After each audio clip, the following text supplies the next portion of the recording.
आजकल स्टूडेंट बस एक ही प्रॉब्लम फेस कर रहे हैं, जो भी अभी नीट एस्पिरेंट है सबका सेम टू सेम मैसेज आता है मेरे पास टेलीग्राम पे। कल की दीदी मार्क्स नहीं आ रहे। अगर आपके मार्क्स नहीं आ रहे तो आपका पढ़ने का ही मन नहीं करेगा, क्योंकि जब तक आपके मार्क्स अच्छे नहीं आएंगे आपके अंदर कॉन्फिडेंस नहीं आएगा पढ़ने का। आज हम इसी टॉपिक पे बात करने वाले हैं कि how to improve your score and how to score 600 plus in NEET 2024। ठीक है, आपके अभी मार्क्स कम आ रहे हैं, आप इसी या फिर किसी रीजन से आपका पढ़ने का मन नहीं कर रहा है। देखो, फ्रेंकली स्पीकिंग 30 डेज में कोई ऐसा नहीं होता कि आप जमीन आसमान उखाड़ दोगे, ठीक है। लेकिन हाँ, आप बिल्कुल जीरो मार्क्स तो नहीं आ रहे, आपके भी 200 300 400 मार्क्स आ रहे होंगे, उसको आपको 600 लेके जाना है, वो हो सकता है। लेकिन अगर आप बिल्कुल जीरो पे हो कि आप 200 से कम स्कोर कर रहे हो, 300 से कम स्कोर कर रहे हो, तो डेफिनेटली थोड़ा सा मुश्किल है। लेकिन हाँ, अगर आपके 300 प्लस मार्क्स अभी भी आ रहे हैं तो आप मतलब कोई ना कोई तो होप जरूर है। अगर आप अभी भी दिन रात एक कर दोगे ना तो डेफिनेटली आपका सिलेक्शन हो सकता है। और खुद से प्रॉमिस करना है कि जो भी मैं आज बताऊंगी उसको आप नेक्स्ट 30 डेज के लिए डेफिनेटली फॉलो करोगे।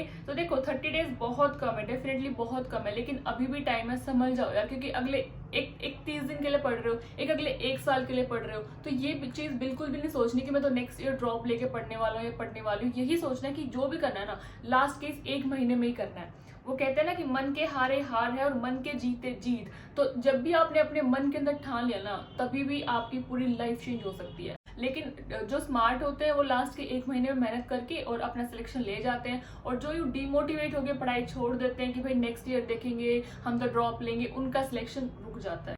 Now let's discuss about what you have to do.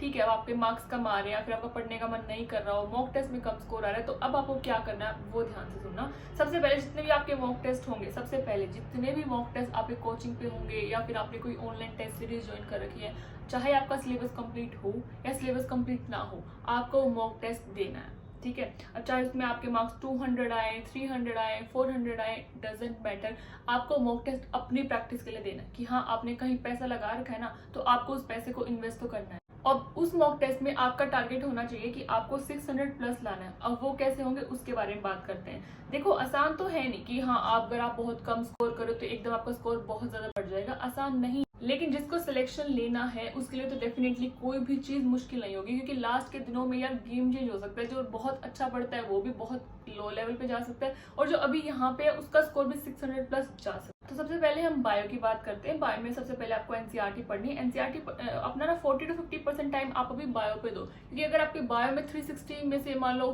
340 भी आ गए ना, तो भी आपका सिलेक्शन होने के चांसेस कितने ज्यादा है। फिजिक्स केमिस्ट्री में चाहे आपका स्कोर कम भी होगा तो भी चलेगा, और बायो में तो सिर्फ एनसीईआरटी पढ़नी है, उसमें कोई न्यूमेरिकल ज्यादा है नहीं, कोई ऐसा कोई हार्ड एंड फास्ट रूल नहीं है, बस आपको एनसीईआरटी पढ़नी है जिससे आपके सारे क्वेश्चन सोल्व हो जाएंगे। तो बायो में 40 to 50% टाइम भी बायो को देंगे, जिसमें सारे चैप्टर्स रीड करने। यार अब ये वाला लॉजिक मत लगाना कि बायो में सिर्फ आप हाई वेटेड चैप्टर पढ़ रहे हो। ठीक है, वो फिजिक्स और केमिस्ट्री के लिए फिर भी शायद एप्लीकेबल होगा, लेकिन बायो में आपके सारे चैप्टर्स पढ़ने हैं। यार आपको 4 घंटे लगेंगे एक चैप्टर पढ़ने में, 2 घंटे लगेंगे, कई तो इतने छोटे चैप्टर्स होते हैं। तो उन 4 या 5 घंटों की वजह से आप अपने क्वेश्चन क्यों गलत कर रहे हो नीट में। ठीक है, तो बायो में सारे चैप्टर्स पढ़ने हैं। और मॉक टेस्ट वेरी इंपॉर्टेंट, जो भी मॉक टेस्ट में आपकी जो भी बायो से क्वेश्चन आए वो सारे आपको एनालाइज करने की आपकी कहाँ सिली मिस्टेक हुई है, क्योंकि बायो में बहुत ज्यादा सिली मिस्टेक होती है। और एक बार अगर आप यहाँ पे अपनी सिली मिस्टेक करेक्ट नहीं करोगे ना, तो डेफिनेटली वो नीट में भी करेक्ट नहीं होगी। Next is physics and chemistry. तो फिजिक्स और केमिस्ट्री में सबसे इंपॉर्टेंट नोट्स पढ़ना। अभी बहुत सारे बच्चे ऐसे कर रहे हैं कि अपने वो मॉड्यूल्स पढ़ रहे हैं, एनसीईआरटी पढ़ रहे हैं, तो ये वाली चीजें आपको नहीं करनी है। जो भी आपके शॉर्ट नोट्स हैं या फिर आपके जो कोचिंग पे नोट्स हैं, उनकी बस मेन हेडिंग की भाई हाँ फॉर्मूले मैंने पढ़ लिए इसके, वो फॉर्मूले पढ़ने के बाद नोट्स से मैक्सिमम आप ट्राई करो कि आपकी एक चैप्टर आधे घंटे में, 1 घंटे में, मैक्सिमम 2 घंटे में, अगर कोई लंबा चैप्टर है इतने में आपके नोट्स खत्म हो जाए। उस नोट्स पढ़ने के बाद आपको जो पीवाईक्यू, लाइक मैं क्या करती थी कि मेरे पास बिल्कुल इतना टाइम तो अभी होता नहीं, क्योंकि कोचिंग पे भी आपके मॉक टेस्ट चल रहे होते हैं इस टाइम पे, तो मैं कोई एक सेक्शन पकड़ लिया। फॉर एग्जांपल सेक्शन सी है, सेक्शन ए है, जो भी उसमें पीवाईक्यूज वाला सेक्शन है ना अलग से, बस वो सोल्व करो।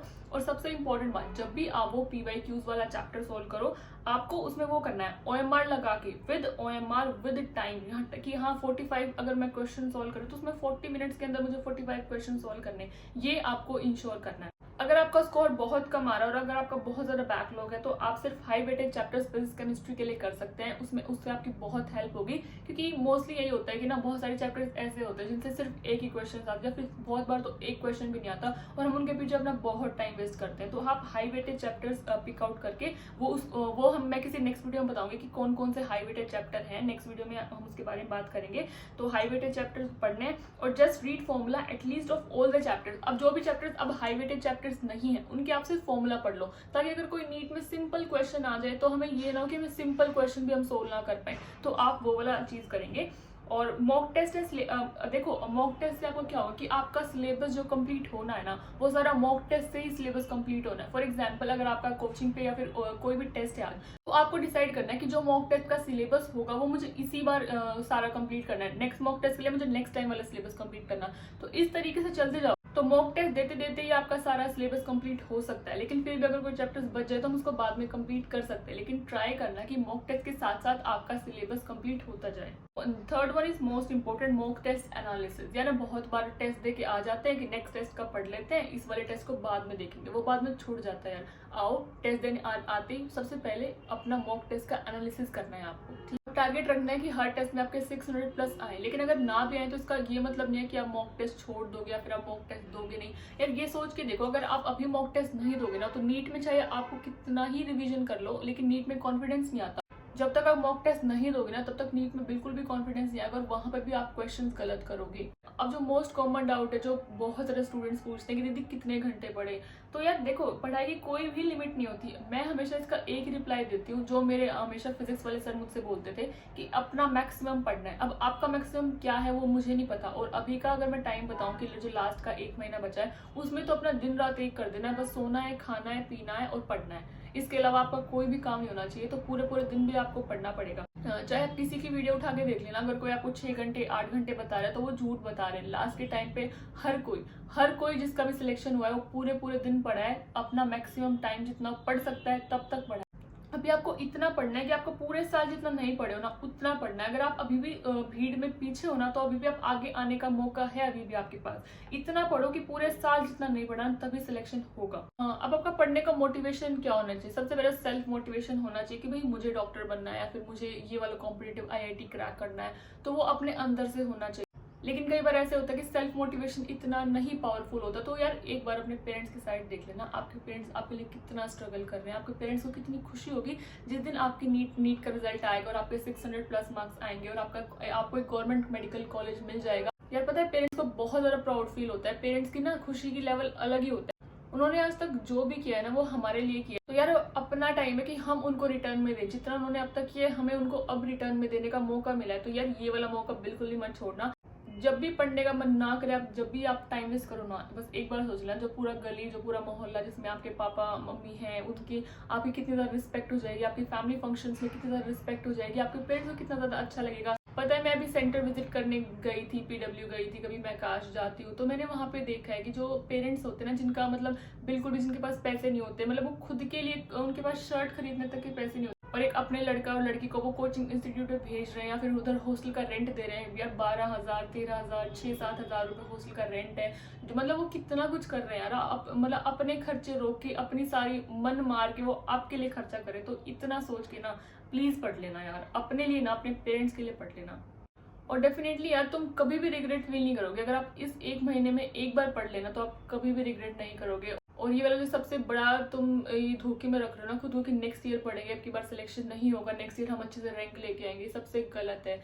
तो यार ये सब छोड़ के बस एक चीज डिसाइड करनी कि जो भी होगा, जैसा भी होगा, जो भी मेरी रैंक आएगी वो मुझे इसी 1 महीने में लेके आनी है। तो नेक्स्ट हम बात करते हैं रिवीजन। देखो रिवीजन आप ये देखो अभी अप्रैल है और मई है। हम अपना टारगेट बनाना है कि अप्रैल में आप जो सिलेबस कवर करो मॉक टेस्ट लगा के, जो भी मॉक टेस्ट में सिलेबस आए वही मॉक टेस्ट के साथ साथ आप अपना सिलेबस कंप्लीट करो। जो भी अब तक आपके चैप्टर छूट या फिर जो चैप्टर आपने अब तक टच नहीं किया या फिर जो चैप्टर आपको कम आता है अभी आप उसको कवर करो। जब आपका मई आएगा, मई के अंदर आपको सिर्फ रिवीजन पे ध्यान देना है कि जो भी आपके चैप्टर्स वीक है या फिर सारी NCERT पढ़ना है, फॉर्मूला नोटबुक पढ़ना है, तो वो टाइम आप मई के लिए छोड़ना है। मई के टाइम पे आप बिल्कुल ऐसा मत करना कि मई के टाइम पे आपको कुछ चैप्टर छूटे हुए हैं। जो भी चैप्टर्स आपके छूटे हैं वो अभी आपको इसी अप्रैल में कंप्लीट करने हैं। आपको भी कोई भी डाउट हो, B it academic problem, non academic problem, या फिर आपकी नीट की प्रिपरेशन किस वजह से अगर आपकी नहीं कर पा रहे हो, तो आप डेफिनेटली कमेंट सेक्शन में कमेंट कर सकते हैं, या फिर आप मुझसे टेलीग्राम पे कनेक्ट कर सकते हैं। Definitely I will try my best कि मैं आपकी प्रॉब्लम जरूर। और यार मुझे जरूर बताना कि आप अपनी लाइफ में किस फेज में हो, आपकी प्रिपरेशन कैसी चल रही है, और अगर आपकी प्रिपरेशन अच्छी नहीं चल रही तो क्या रीजन है जिसकी वजह से आपकी प्रिपरेशन अच्छी नहीं चल रही।